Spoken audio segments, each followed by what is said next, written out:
السلام علیکم ورحمۃ اللہ۔ 9th کلاس، جیسا کہ آپ کو معلوم ہے کہ آج ہمارا لیکچر نمبر 1 ہوگا اسلامیات کا۔ حدیث نمبر 9 ہے جی۔ ترجمہ: جس آدمی نے کسی ناجائز معاملے میں اپنی قوم کی مدد کی تو اس کی مثال ایسی ہے جیسے کوئی اونٹ کنویں میں گر رہا ہو اور وہ اس کی دم پکڑ کر لٹک جائے اور خود بھی اس میں جا گرے۔ تشریح: ہیڈنگ نمبر 1، عصبیت کا مفہوم۔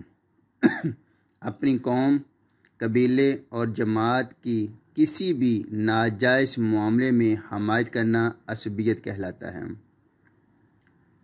نمبر 2، حدیث رسول صلی اللہ علیہ وسلم ہے، وہ آدمی ہم میں سے نہیں جو عصبیت کی ہوا دے، اور وہ بھی آدمی ہم میں سے نہیں جو عصبیت کی بنیاد پر جنگ کرے، اور وہ آدمی بھی ہم میں سے نہیں جو عصبیت کی حالت میں مرے۔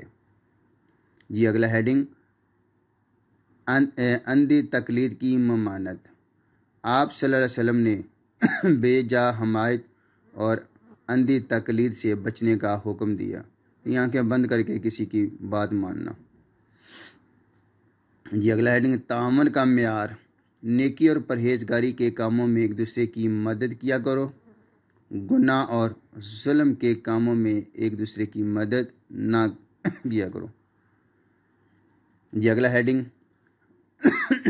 آخرت کی بربادی۔ جس نے حق کی گواہی چھپائی وہ جہنمی ہے۔ اگلا ہیڈنگ، ظالم سے تعاون کا انجام۔ جو آدمی کسی ظالم کے ساتھ اس کی مدد کے لیے چلا اور اسے یہ بھی معلوم ہوا کہ وہ ظالم ہے تو وہ اسلام سے خارج ہو گیا۔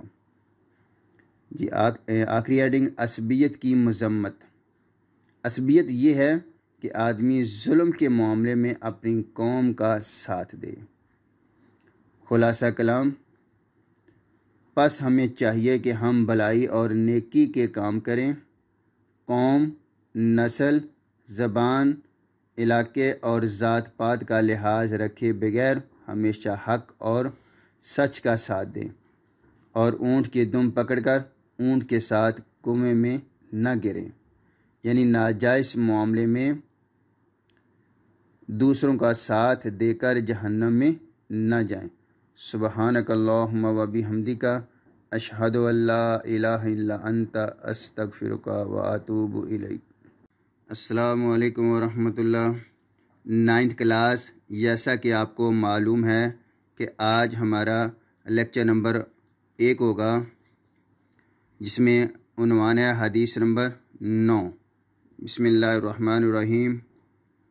من، جس نے، نصرہ، مدد کی، قومہ، اپنی قوم کی، علی، پر، غیر الحق کی، ناجائز، فہو، پس، ناجائز معاملے میں، فہو، پس، کل بعیر، وہ اونٹ کی مانند ہے، الذی، جو، ردا، جو گر رہا ہے، فہو، پس، وہ، ینزع، وہ کھینچا جائے، بجانبہ، دم پکڑ کر۔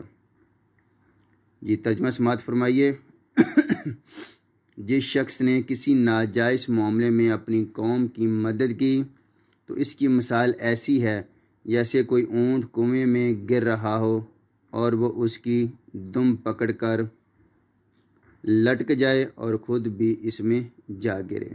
جی تشریح: اس حدیث میں اسلامی اخوت کی بربادی اور اسلامی معاشرے کی تباہی کا ایک بڑا سبب بیان کیا گیا، یعنی جو شخص کسی جھوٹے اور ناحق معاملے میں اپنی قوم، قبیلے کا ساتھ دیتا ہے تو وہ اپنی قوم کے ساتھ اپنے آپ کو بھی تباہ و برباد کرتا ہے۔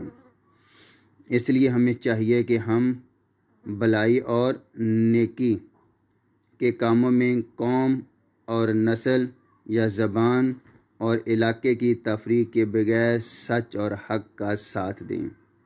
ناجائز کام میں کسی کا ساتھ نہ دیں، چاہے وہ اپنا کنبہ اور قبیلہ ہی کیوں نہ ہو۔